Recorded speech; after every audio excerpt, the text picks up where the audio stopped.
Alright, on location outside of my job. Alright, here's another example of something that's flat against something else. Nice and rounded, so it curves exactly with it. And we've got light coming from above. And then you can notice, I don't know how it'll work if I get closer, but, you know, just because it's flat, they're not the same piece. You can see that, they don't actually touch each other all the way. So even if you're drawing from, say, this distance, still see that dark line. You still want to make sure there. When we do work with value, you would make sure that you've got that bright lip, and that'll make the dark line behind it stand out. And the same thing, the little, dot there for the light describes the form. Then as we move down the pole, we've got this base, and you can see there's a nice seam right there, and it's uneven. And that's notice how the light breaks because of the uneven seam. And how you could see the space between the screw or the pin or whatever the hell that is and the base. And of course, the space in between the base, it's actually a few different pieces. You could actually see underneath this cover thing, because there's a cast shadow there. So this is the type of stuff, and then where this is exactly what I was talking about, where this covery thing meets the stone. You get that thick, heavy line. And if you could possibly just look at this, and eventually you will, where you just look at it and start to see line, you will start to see these things, and then so you'll be drawing them automatically. Look back at that seam.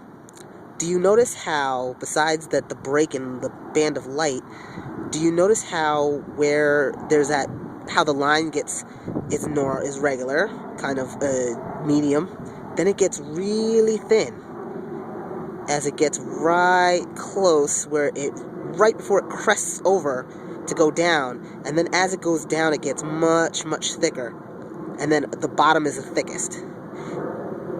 Things like that, where the line gets thicker as it goes down, and at the bottom, that gives it weight. So you want to make sure and this is why you observe things from life, instead of, you wouldn't get this from a photo.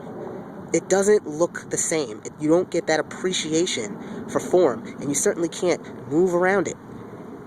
Because moving around it, look at the seam. It switched. Because now the bottom of the seam is closer to me. So, and here's this thing on this side. Yeah, it looks about the same. So yeah, as you walk around, take a look at things. Don't stop ignoring everything. Look closely. Look at the bricks of your house, or the stucco, or whatever the hell your house is made of. Look at the pattern it makes. Look at how thick some lines are as compared to other lines. Go and draw it. This is how you learn to draw for real. How to draw books are not going to do this for you. Especially not how to draw manga books, or how to draw anime books. This is something that's actually missing in anime quite a bit. This is the stuff that makes your drawings real. So, go outside, draw in different lighting. Like, I'm underneath a street lamp in a parking lot, and it is pretty dark. And it is a tall lamp. So, I've got soft light, but I'm directly under it, so everything's lit well enough. I could see my paper if I needed to draw. Then, it's not a good example because my bag's too dark. Here we go. We have got this triangle that the tree is there. You can't really see the lip because everything is flush right up against each other. But if you're drawing, you're gonna want to put that in anyway, because it will ground things and give things weight. It'll look more real. So that's another thing. Pause the video. Draw this right now. And then go back to our thing over here and pause the video from this angle, draw it, pause the video over here, draw it, pause the video over here, and draw it. And pay attention to how different your lines are. But even so, you know, this is not direct. It could be argued that this is direct observation, but it's direct observation for me. I'm actually seeing this. I'm seeing it through the camera, which kind of negates a little bit of the directness, but this is as close to direct observation that I can help you get.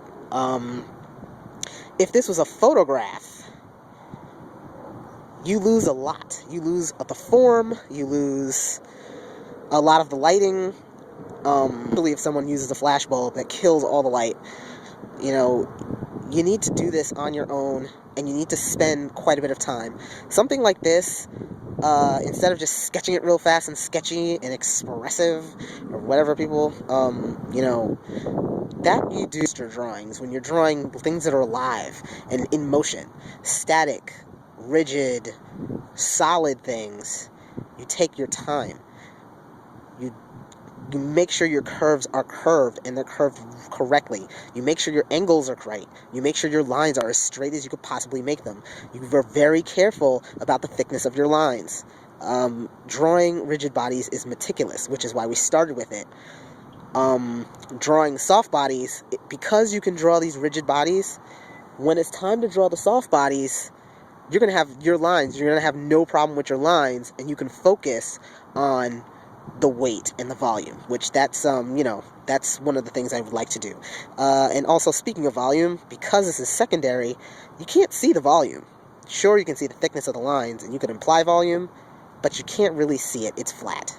You have to walk around things and see them for yourself. So, get out there and do it.